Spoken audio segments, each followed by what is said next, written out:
Pelos dados, as estatísticas, que foi crescente o número de famílias que se desintegraram completamente no último ano, talvez intensificado por causa da pandemia. Foram mais de 80 mil casos registrados de divórcio somente no ano de 2021. Se nós formos pensar, um grande número de famílias que se desfizeram, Mas o que levaria uma família ao auge dessa insatisfação? Você poderia pensar diversas coisas como ciúmes, discussões, rebeldia de filhos, vários problemas acontecem dentro dos lares. É algo que infelizmente está presente até mesmo dentro dos lares cristãos. Nós não podemos dizer que a família cristã ela está isenta dessas dificuldades. Mas o que tem levado então ao extremo dessas famílias se desintegrarem completamente? Famílias que estão vivendo em completo colapso.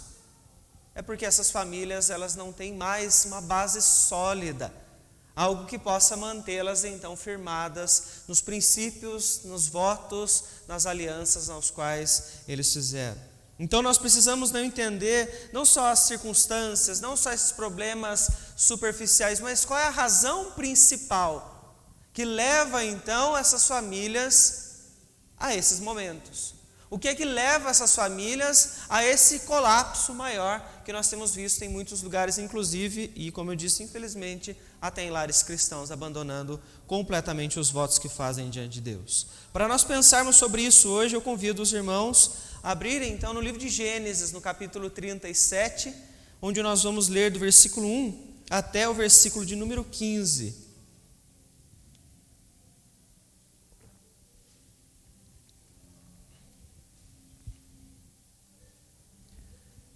Livro de Gênesis, capítulo 37, vamos ler do versículo 1 até o versículo de número 15. E diz o seguinte, a palavra do Senhor. Habitou Jacó na terra das peregrinações de seu pai, na terra de Canaã. Esta é a história de Jacó. Tendo José 17 anos, apacentava os rebanhos com seus irmãos. Sendo ainda jovem, acompanhava os filhos de Bila e os de Zilpa, mulheres de seu pai, e trazia más notícias deles a seu pai. Ora, Israel amava mais a José que a todos os seus filhos, porque era filho da sua velhice, e fez-lhe uma túnica talar de mangas compridas. Vendo, pois, seus irmãos, que o pai o amava mais que a todos os outros filhos, odiaram-no, e já não lhe podiam falar pacificamente. Teve José um sonho e relatou a seus irmãos, por isso o odiaram ainda mais. Pois lhes disse, rogo-vos, ouvi este sonho que tive. Atávamos feixes no campo, e eis que o meu feixe se levantou e ficou em pé. E os vossos feixes o rodeavam e se inclinavam perante o meu. Então lhe disseram seus irmãos, reinarás com efeito sobre nós, e sobre nós dominarás realmente? E com isso tanto mais odiaram por causa dos seus sonhos e de suas palavras. Teve ainda outro sonho, e o referiu a seus irmãos, dizendo, sonhei também que o sol, a lua e 11 estrelas se inclinavam perante mim. Contando a seu pai e a seus irmãos, repreendeu o pai e lhe disse, que sonho é este que tiveste? Acaso viremos eu e tua mãe e teus irmãos inclinar-nos perante ti em terra? Seus irmãos lhe tinham ciúmes. O pai, no entanto, considerava o caso consigo mesmo. E como foram os irmãos apacentar o rebanho do pai em Siquém, perguntou Israel a José, não apacentavam teus irmãos o rebanho em Siquém? Vem, enviar-te-ei a eles. Respondeu-lhe José, eis-me aqui. Disse-lhe Israel, vai agora e vê se vão bem teus irmãos e o rebanho, e traze-me notícias. Assim o enviou do vale de Hebrom, e ele foi a Siquém. E o homem encontrou José, que andava errante pelo campo, e lhe perguntou, que procuras? Vamos até esse momento da história de José. Feche seus olhos para nós orarmos. Querido Deus, em nome de Jesus, que nós oramos neste instante perante a Tua Palavra, certos, ó Pai, do agir do Senhor sobre nossas vidas, nos dando, ó Pai, o conhecimento e o fortalecimento, Senhor Deus. Clamamos pela ação do Teu Espírito neste instante para que todos nós possamos vivenciar esta mudança, este fortalecimento, através do poder do Senhor, ó Pai. Em nome de Cristo Jesus, ó Pai, diante desta reflexão, como temos feito em todas as manhãs a nossa escola dominical, eu peço ao Senhor, a Deus, que nos dê sabedoria para podermos verificar, a Deus, as nossas famílias perante o Senhor, as nossas ações perante a Tua Palavra, para que em tudo, a Deus, estejamos honrando ao Senhor. É no nome de Jesus que nós oramos e desde já nós agradecemos ao Senhor. Amém, Senhor Deus. Irmãos, nós já ouvimos em alguns outros momentos trechos da história de Jacó, como ele então caminhou, como é que ele cresceu, como é que ele conquistou os seus direitos. Porém aqui nós vamos ver então um momento da história de Jacó, onde observamos com detalhe o desgaste que existe dentro da sua casa.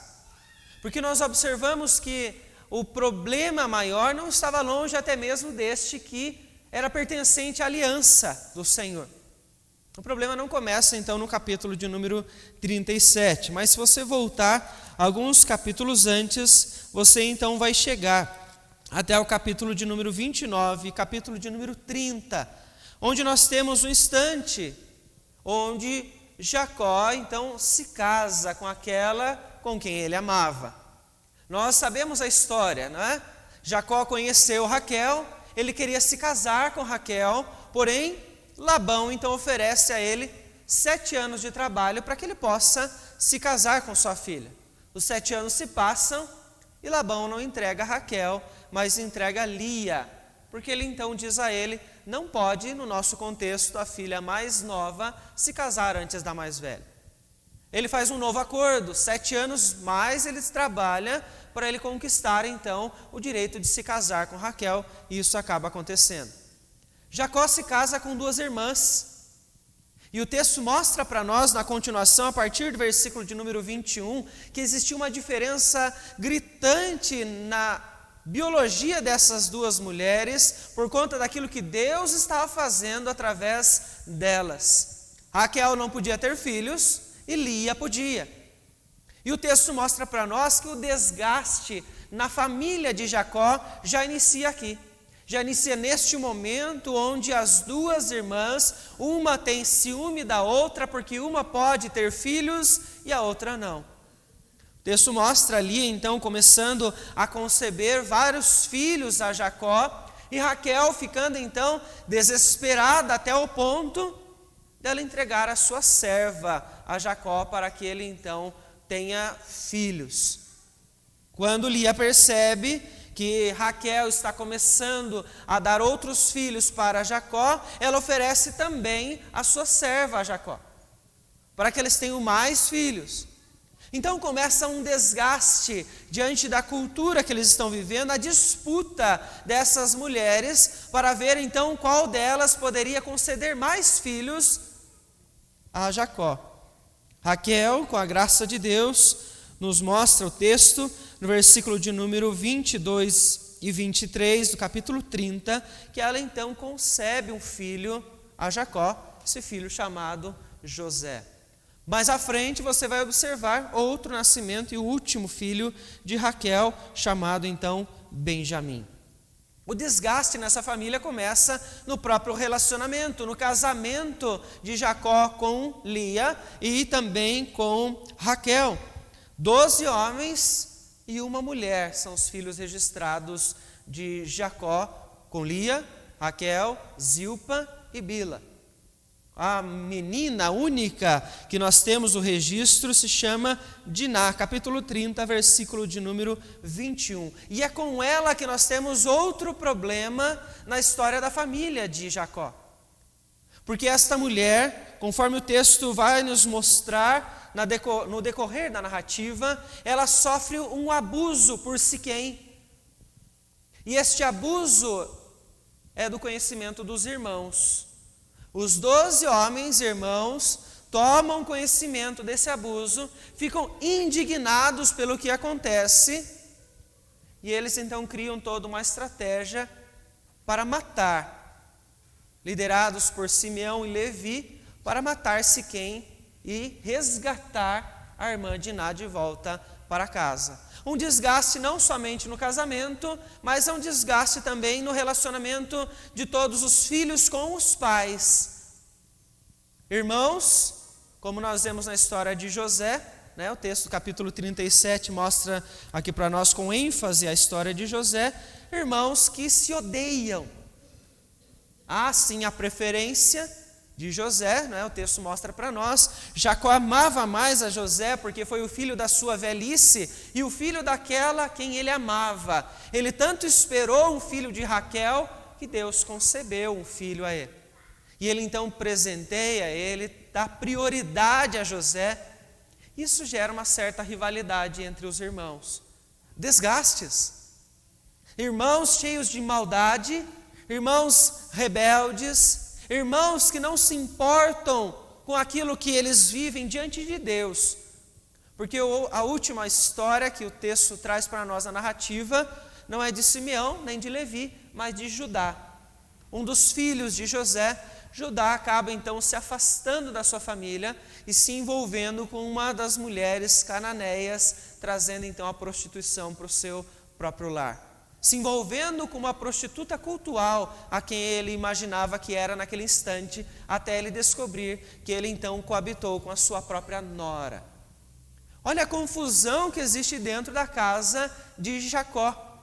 O desgaste desta família que vive em completa desunião. As mulheres que não se conversam, que têm uma rixa de saber então quem vai dar mais filhos, quem vai ter mais poder. Os irmãos que um odeia o outro, um age por maldade, um acaba se afastando daquilo que o pai os ensinou.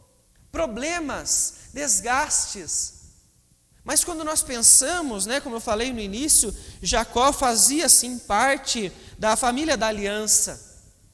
Mas mesmo assim, todos esses problemas de um nível gravíssimo, até o ponto de Judá coabitar com a sua nora e ela engravidar de gêmeos.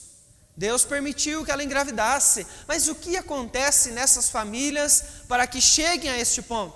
Há um caos dessa insatisfação.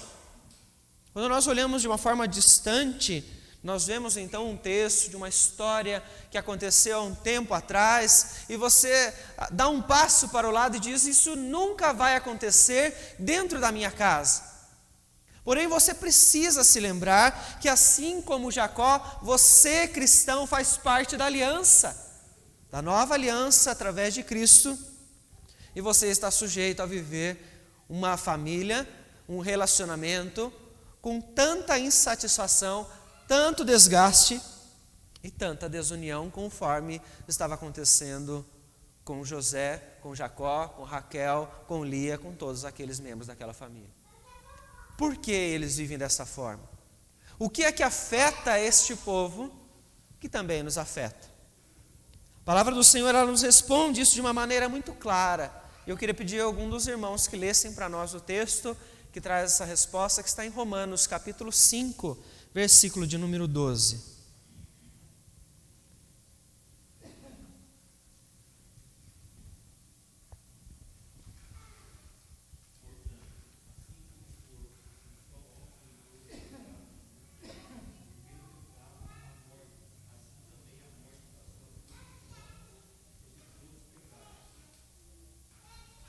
Isso. Qual é o grande problema? Pecado. A razão dos conflitos dentro dos nossos lares não existe outra a não ser o próprio pecado. E conforme a palavra que é utilizada por Paulo em Romanos capítulo 5, é o errar o alvo. Porque o alvo verdadeiro que o Senhor havia estipulado já não é mais possível ser atingido, porque nós agora estamos corrompidos. Que alvo era esse? A família que Deus constrói no início, antes de Gênesis capítulo 3, é uma família perfeita, sem desgastes, sem desunião, sem traição, sem ódio entre os irmãos, sem inveja. Porém, em Gênesis capítulo 3, a queda traz para nós a corrupção que acaba entrando na humanidade, o pecado, o alvo que era possível antes ser atingido, que era viver a família de forma agradável ao Senhor, agora já não é mais. Erramos o alvo, porque lá no início, Adão e Eva então desobedeceram ao Senhor. Isso fez com que a minha e a sua família sofressem os efeitos hoje. Temos hoje vários exemplos nas nossas casas do efeito do pecado hoje. E o que eu observo aqui com Jacó é que nós temos inicialmente um exemplo de marido, mas um marido afetado pelo pecado.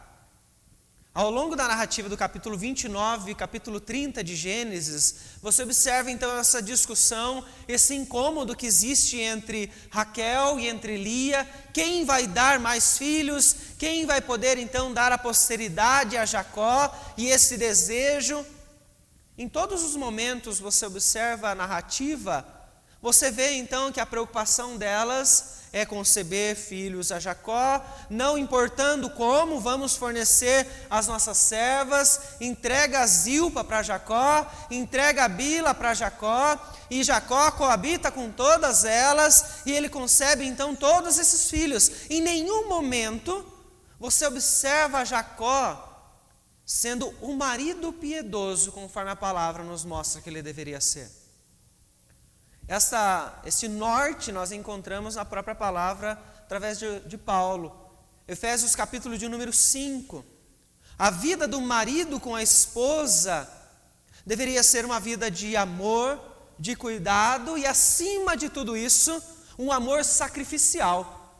É uma entrega, porque a comparação de Paulo no capítulo 5 é do amor de Cristo pela sua igreja. Um amor sacrificial, um amor que cuida, que provê, que sustenta. Jacó não fez isso.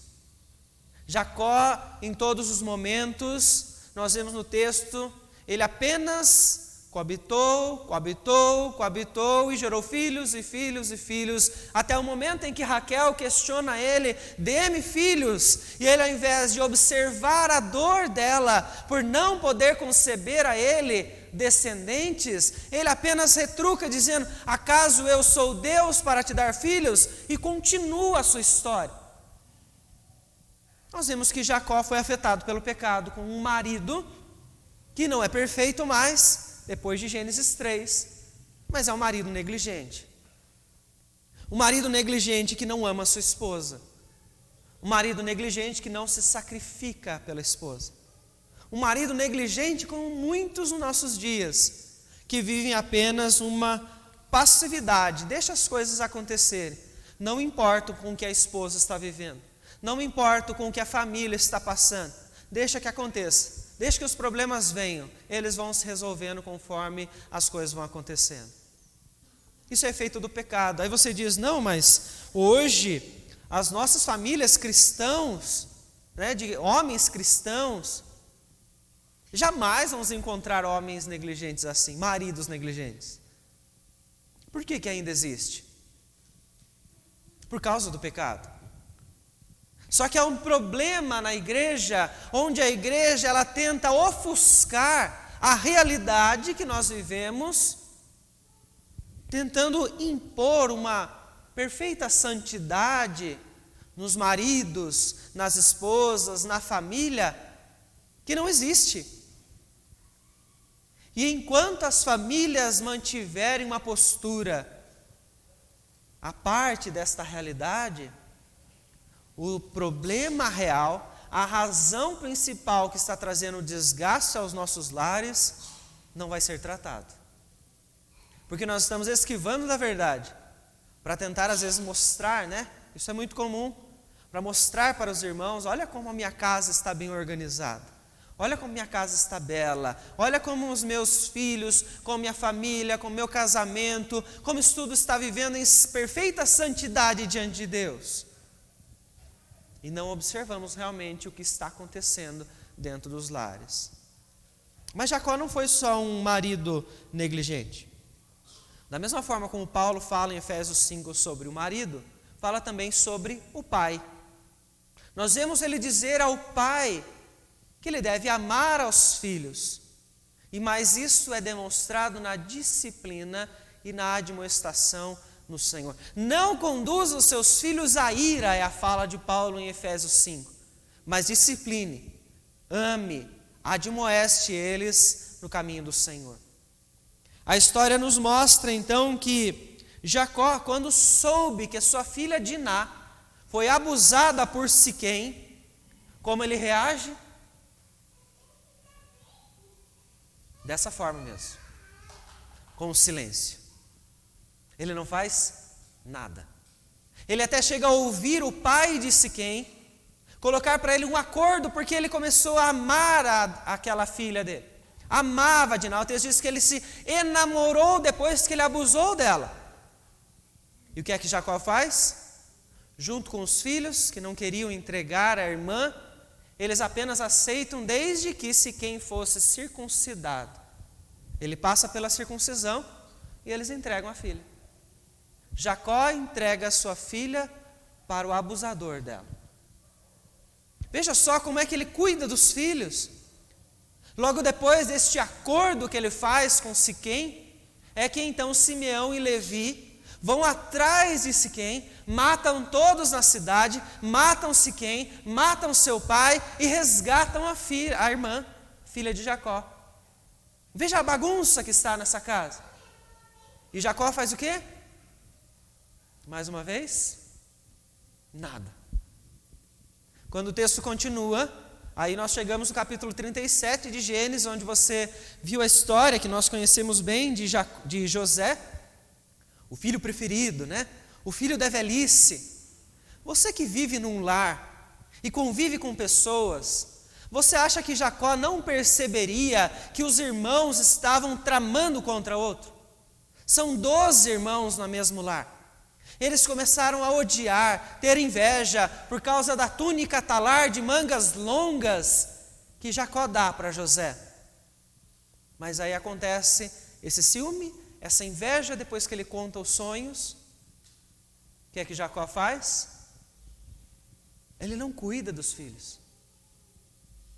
Ele não disciplina os filhos. Ele está distante da responsabilidade que ele deveria cumprir. Orientar, conduzir esta casa.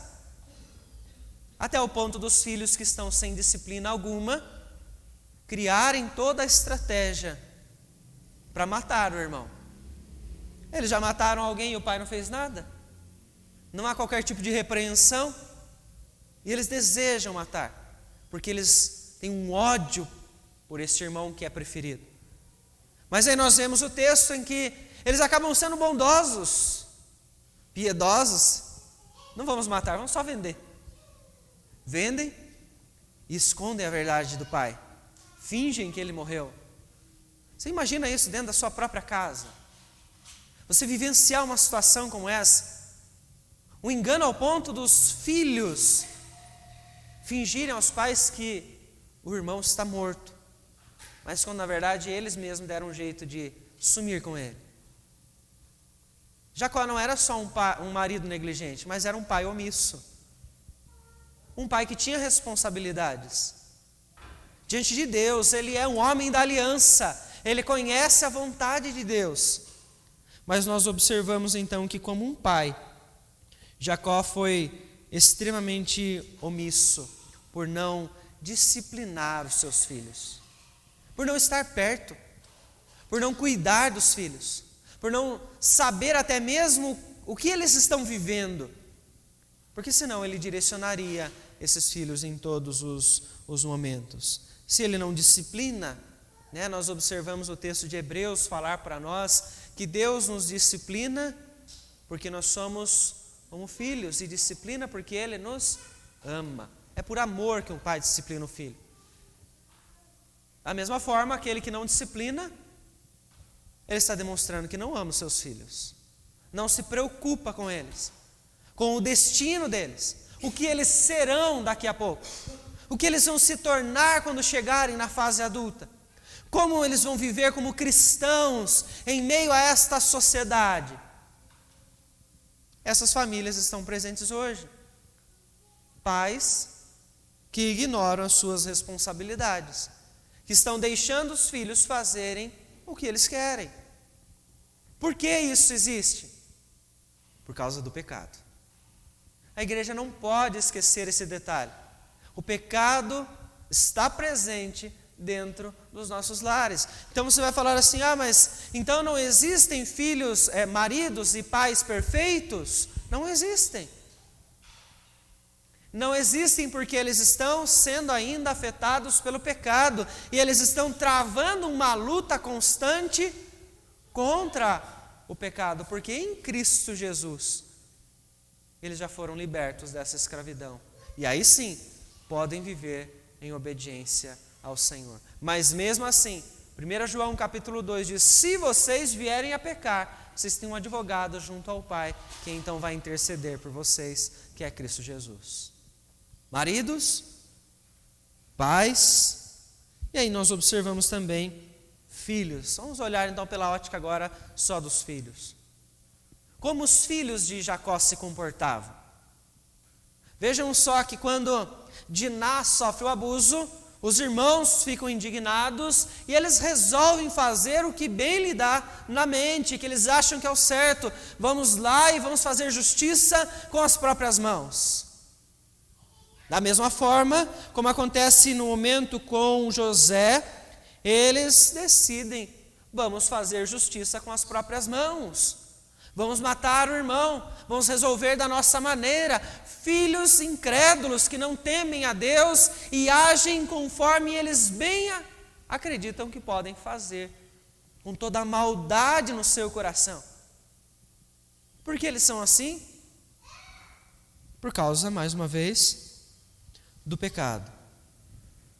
Quando você olha para a sua família e você encontra maridos negligentes, pais omissos, vamos ampliar isso, porque o texto traz para nós aqui, o exemplo de Jacó, mas você pode ampliar para avós, tios, mães, irmãs, pessoas que são omissas diante daquilo que eles deveriam fazer, do cuidado, do convívio, do amor, do relacionamento piedoso, que estão dentro da sua casa, filhos desobedientes.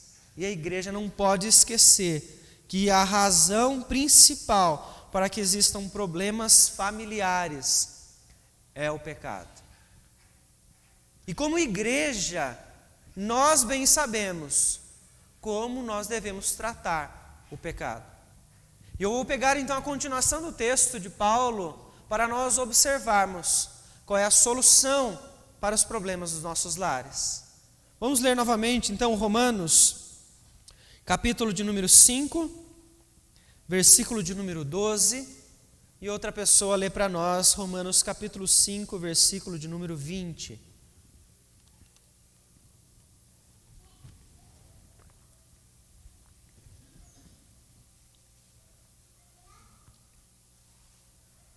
Quem achar Romanos 5,12 para recordar, por favor, pode ler.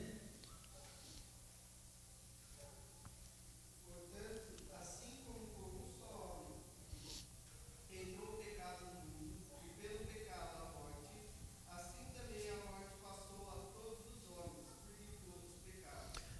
Vejam só, então o apóstolo Paulo está inserindo a questão do pecado que está em todos, através de um só homem. Como a história nos conta, através de Adão, o pecado passou a habitar em todas as famílias.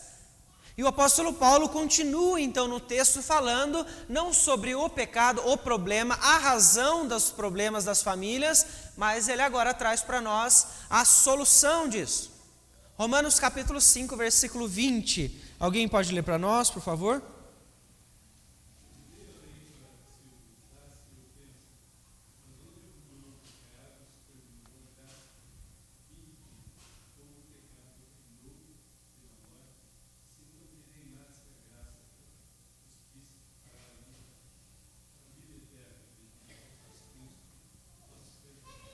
Vejam só o que o texto de Paulo, está nos mostrando aqui. A carta aos Romanos, da mesma forma que ele traz uma ênfase sobre isso na sua carta aos Gálatas. Ele diz então que sobreveio a lei para que avultasse a ofensa. A lei é dada, conforme ele diz também aos Gálatas, dada para mostrar que nós somos falhos, para revelar o pecado, para revelar a gravidade dos nossos erros.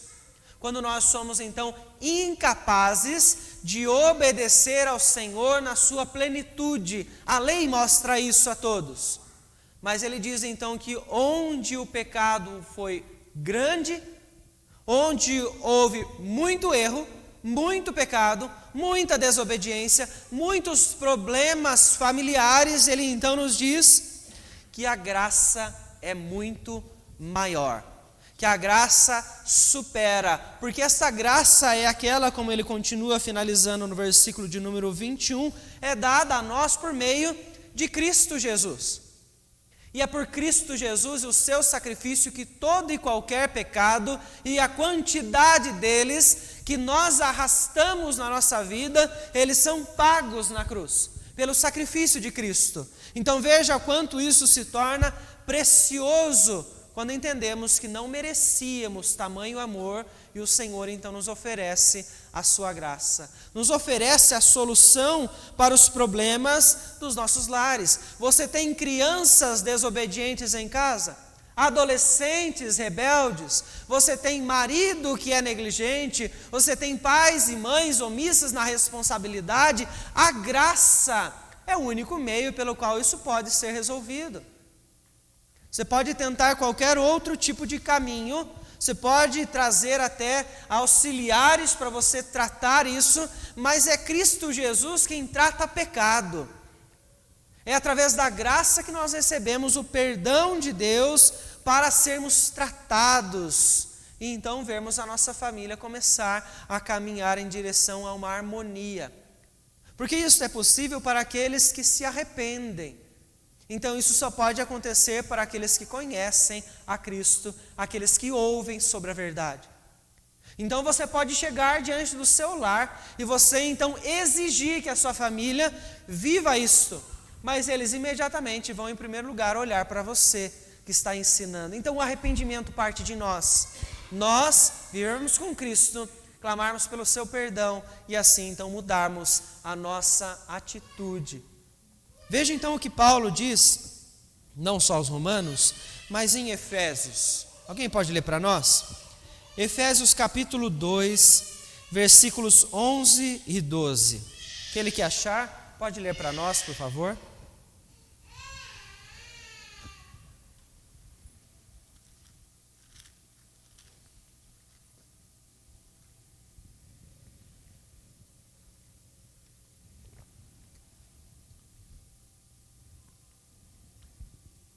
Alguém encontrou? Efésios capítulo 2, versículos 11 e 12.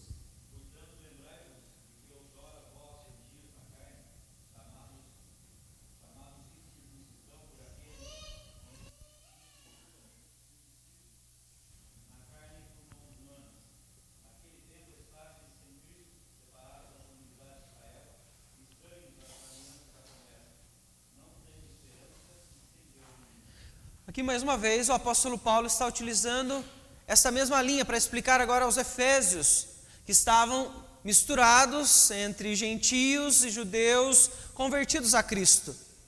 E então a dificuldade dos judeus, como você também vai encontrar na carta aos Romanos, era deles aceitarem então outros que não pertenciam à linhagem judaica para pertencer agora à igreja de Cristo.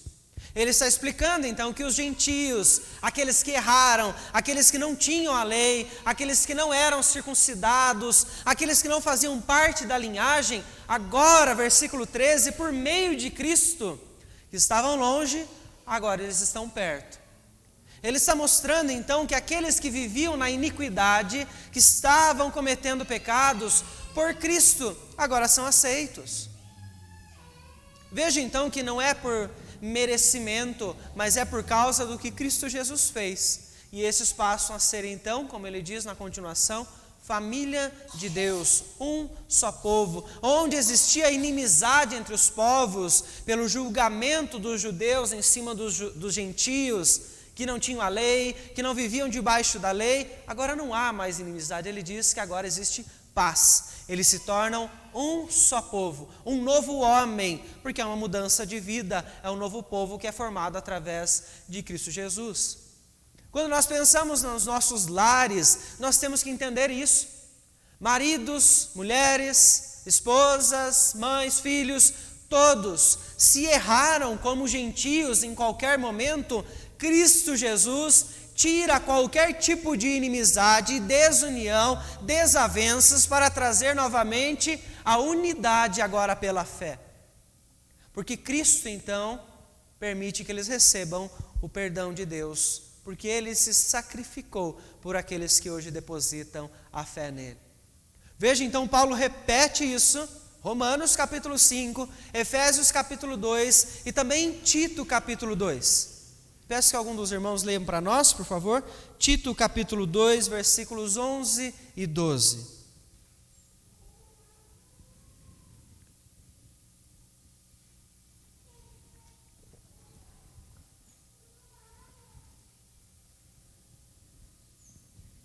Quem achou pode ler para nós, por favor.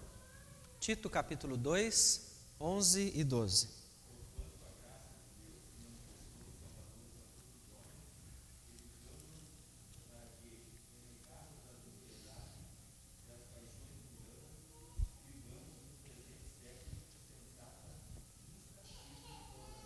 Mais uma vez, Paulo enfatizando a graça. Veja então que o texto diz: a graça de Deus se manifestou salvadora a todos os homens. Ele está falando de Cristo Jesus, a graça revelada por Deus para a salvação de todo aquele que erra, que peca, que então deveria estar direcionada a um alvo certo, mas que não consegue, porque a sua natureza o impulsiona para isso. Ele diz então que essa graça manifestada em Cristo, ela serve para educação. O texto diz então no versículo 12, que então Deus está educando os seus filhos por meio da graça que os alcançou. Para que eles então abandonem as paixões, as impiedades, a iniquidade, os erros, a negligência, a omissão, a rebeldia, e eles possam agora então viver uma vida sensata, justa e piedosa. A graça de Deus está moldando o seu lar. É a graça de Deus que permite que nós vivamos para o Senhor e que caminhemos num crescimento. Mas em algo que mesmo se você passar por outra luta, passar por outra dificuldade, ele diz que essa graça nos educa não só para abandonar as impiedades, abraçar uma vida piedosa, mas para podermos aguardar a bendita esperança em Cristo Jesus. Estamos lutando sim, ainda com a natureza pecaminosa que nos assedia constantemente. Você é assediado pelos seus desejos para que você se afaste do Senhor. Em todos os instantes, na sua função dentro do seu lar. Porém, você precisa lembrar que a graça está te moldando para que você abandone isso e para que você viva então de forma piedosa para o Senhor. Vejam, irmãos, o motivo principal de toda a desunião, de todo o desgaste é o próprio pecado. Mas nós vemos que o pecado, então, nós, igreja, cristãos que conhecemos a verdade da palavra, já vimos que o pecado, então, encontra a solução em Cristo. Viveremos na eternidade, quando Cristo voltar, sem qualquer mancha do pecado, porque seremos transformados para poder entrar no céu. Viver a eternidade, então, sem qualquer efeito do pecado sobre nós. Enquanto isso não ocorre, estamos aqui batalhando. E a graça de Deus é que nos transforma. Só que nós temos que lembrar que a graça de Deus, ela nos molda para que isso seja evidente, para que isso seja visto em todos, pois só assim nós vamos levar outros a glorificar ao Senhor, a entender o que nós estamos vivendo. E nós estamos falando aqui somente da obediência, com relação ao que os maridos, esposas, filhos, todos devem fazer. Estamos falando aqui sobre relacionamentos. Porque você pode encontrar a sua família num instante onde um desses elementos errou, cometeu um erro gravíssimo, desobedecendo a Deus, porém ele se arrependeu, voltou-se ao Senhor, clamou por perdão, e como a palavra nos diz, o Senhor o perdoa se ele assim o fez com o seu coração sincero diante de Deus. Onde está o problema nisso? Quando nós vemos os relacionamentos continuarem. Pais e filhos, maridos e esposas, e assim por diante. A palavra nos ensina, então, que a graça, ela nos faz piedosos. E, portanto, a amargura do coração que se instala quando um conflito ele está presente no nosso lar, ela precisa ser enfrentada, ela precisa ser tratada. E para isso nós temos o perdão de Cristo em nós. Cristo Jesus nos ensina o valor do perdão não merecido que nós recebemos de Deus.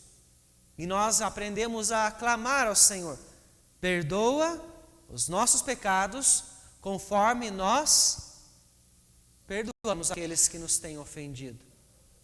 Nós queremos um lar harmonioso, mas nós chegamos ao ponto que não somos capazes de perdoar aqueles que nos ofenderam.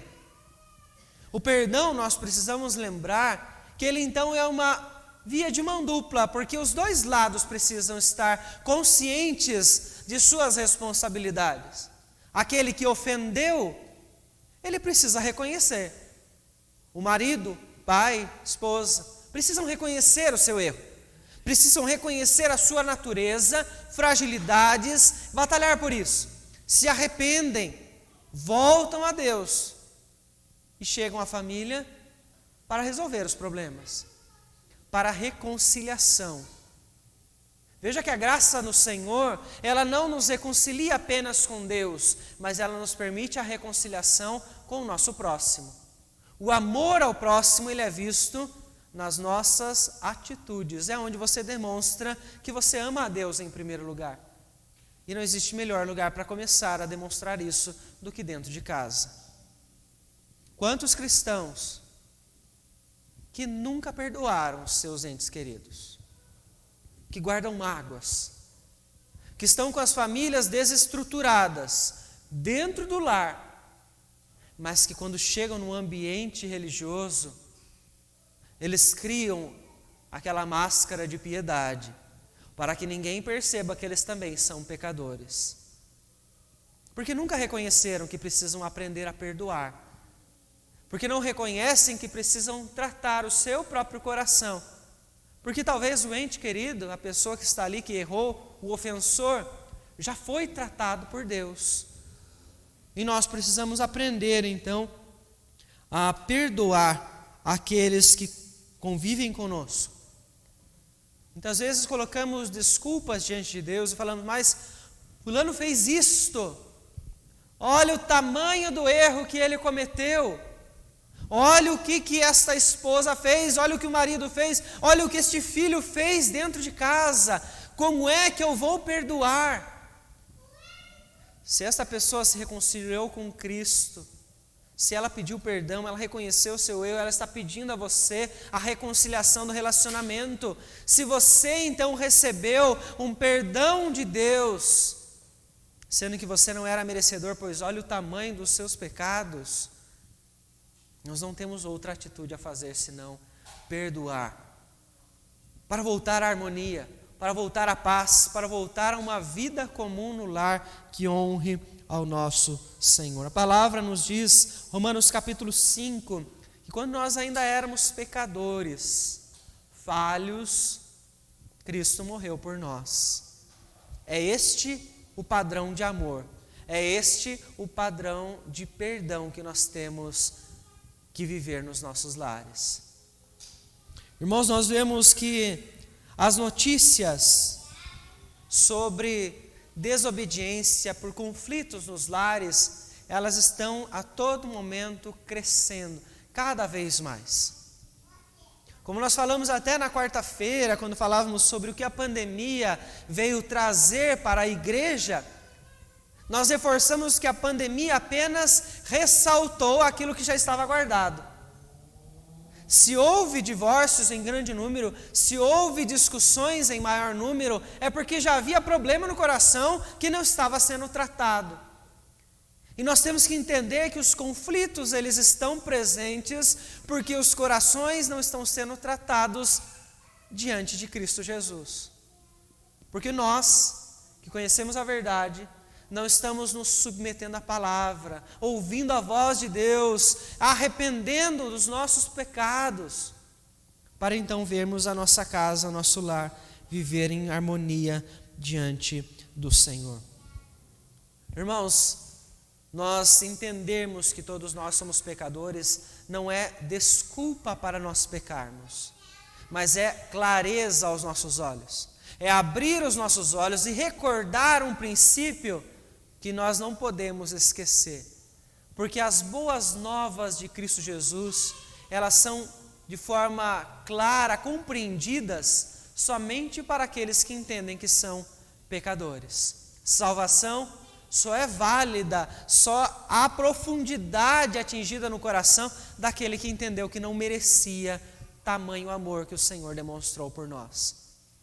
Portanto, eu desejo que Deus conceda a todas as nossas famílias a sua graça para nós podermos todos reconhecermos quem somos, porque nenhuma família está livre do efeito do pecado, nenhum marido, nenhuma esposa, nenhum filho está livre disso, porque essa é a nossa natureza desde Gênesis 3, desde a queda. A família está corrompida e nós temos dificuldade para acertar o alvo. E a dificuldade está no nosso coração. Nós temos que lembrar, portanto, que nenhuma de nossas famílias é privada o acesso a Cristo Jesus. Por isso nós enfatizamos a importância de não só viver, mas de falar sobre Cristo dentro do lar, de ensinar na atitude, no exemplo, mas também em todos os momentos, nas palavras, nos momentos de leitura da palavra, devocionais e disciplina, exortações, orações, no convívio do lar normal. Não está restrito a ninguém o acesso à palavra e a Cristo Jesus. Porque, irmãos, somente nele e através dele, através de Cristo, é que nós encontramos a graça, o perdão, a harmonia e a paz, para nós podermos então ver a transformação dos lares e então a solução dos nossos conflitos. Isso quer dizer que então, a partir dessa semana, sua casa não vai ter mais problemas? Não. Quer dizer que você vai saber o porquê que esses problemas existem e onde você vai encontrar a solução para tratar todos os problemas. É pela graça de Cristo, é pela palavra de Deus. Irmãos, não sejamos negligentes com as nossas funções, com as nossas responsabilidades, na nossa obediência ao Senhor, pois a nossa adoração a Deus, ela não é somente no ambiente de igreja, não é apenas de forma comunitária. A nossa adoração é no sacrifício do corpo vivo e santo, diário a Deus. A nossa vida em família, em trabalho, em todos os ambientes, nós adoramos ao nosso Deus. Então que o Senhor nos abençoe e nos permita lembrar quem somos e o que Ele fez por nós, para podermos viver a reconciliação que o Senhor nos permite através da graça. Alguém gostaria de tirar alguma dúvida do texto? Alguém gostaria de trazer algum comentário para nós encerrarmos a nossa lição?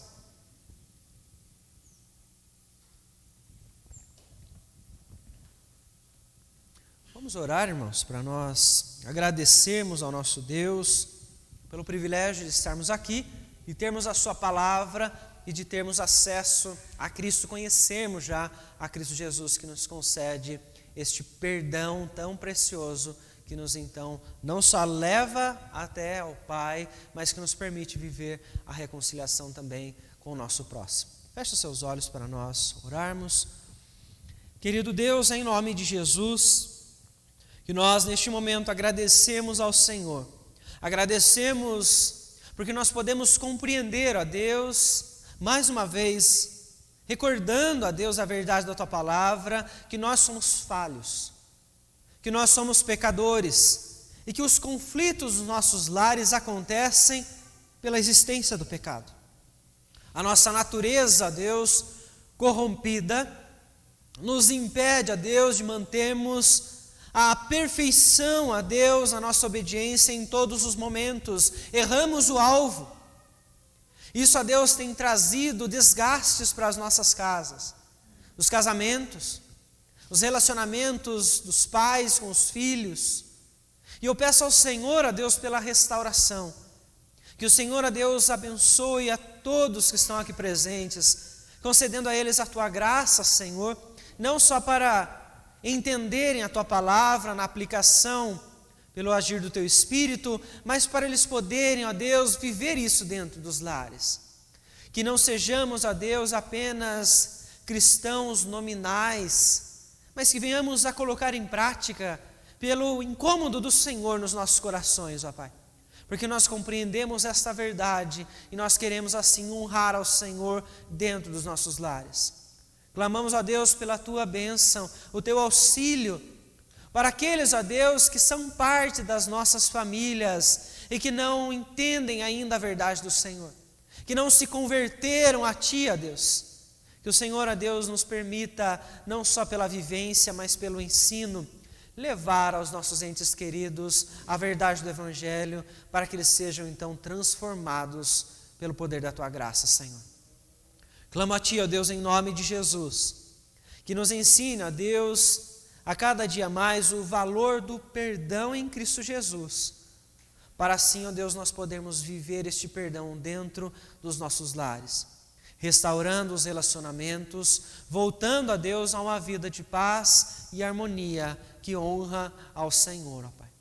É no nome de Jesus, ó Deus, que eu peço ao Senhor que abençoe a Tua igreja, que vive em meio a esta sociedade, que está combatendo aos princípios e valores da palavra, princípios esses que tentam denegrir a estrutura da família que o Senhor criou, ó Pai.